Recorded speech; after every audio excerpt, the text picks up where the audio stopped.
जोहार, मैं कृष्ण गुप्ता और आप देख रहे हैं न्यूज झारखंड। सिर पर बैग, कमर तक पानी, जान जोखिम में डालकर नदी पार पढ़ने के लिए जाते हैं बच्चे।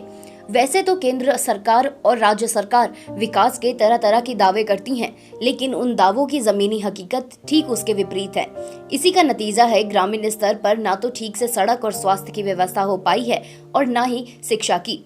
ऐसी ही एक तस्वीर चतरा जिले से सामने आई है, जहां गांव में हाई स्कूल नहीं होने के कारण चतरा हजारीबाग सीमा से सटे केरेडारी प्रखंड के लोहरा गांव के 2 दर्जन से अधिक बच्चे बरसात के दिनों में नदी पार कर चतरा जिले के टंडवा प्रखंड क्षेत्र के उत्क्रमित उच्च विद्यालय हेसातु में पढ़ने के लिए जाते हैं।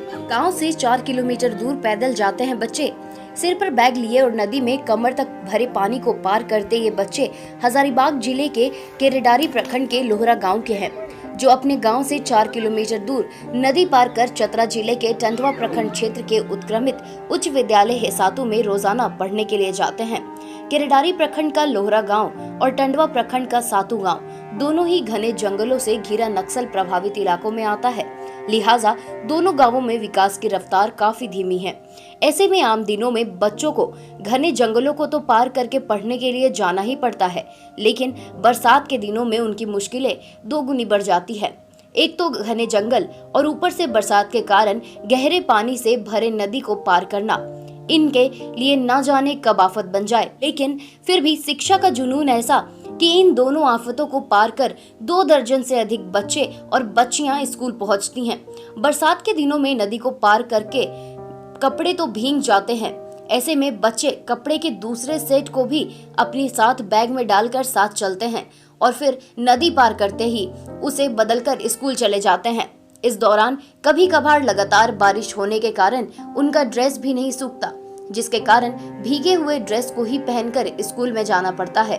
तो कभी कभार लगातार बारिश होने के कारण या तो स्कूल नहीं जाते या फिर स्कूल में जाने के बाद तेज बारिश होने के कारण किसी के घर में रुकना पड़ता है। गांव में नहीं है हाई स्कूल, वहीं नदी पार कर स्कूल जाने वाली बच्चियां बताती है कि देश के प्रधानमंत्री बेटी बचाओ बेटी पढ़ाओ का नारा देते हैं, लेकिन नदी में पुल और गांव तक जाने के लिए सड़क नहीं होने के कारण ना तो बेटी सुरक्षित है और ना ही पढ़ पा रही है।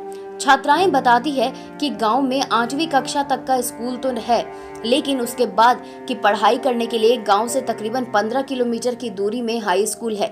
ऐसे में गांव में यातायात का कोई समुचित साधन भी नहीं है, जिसके कारण गांव से मात्र 4 किलोमीटर की दूरी में संचालित उत्क्रमित उच्च विद्यालय हेसातु उनके लिए नजदीक तो है, लेकिन सड़क और पुल नहीं होने के कारण मुश्किलों से भरा है।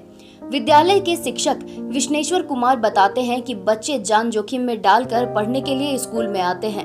वे बताते हैं कि गांव के बच्चे जब विद्यालय से घर के लिए निकलते हैं तो हम लोगों को यह चिंता सताए रहती है कि बीच रास्ते में बच्चों के साथ किसी तरह की कोई अनहोनी नहीं हो जाए। वहीं गांव की महिलाएं बताती हैं कि अगर किसी महिला को प्रसव के लिए ले जाना होता है तो केरेडारी के बजाय टंडवा प्रखंड के मिश्रौल अथवा अन्य जगहों पर जाना आसान होता है। गांव के ग्रामीण सरकार और जिला प्रशासन से दोनों गांवों को जोड़ने वाली पगडंडी वाली सड़क पर पक्की सड़क और पुल निर्माण की मांग कर रहे हैं। उनका कहना है कि सड़क और पुल के बनने से शिक्षा, स्वास्थ्य और रोजगार में ग्रामीणों को सहूलियत मिलेगी।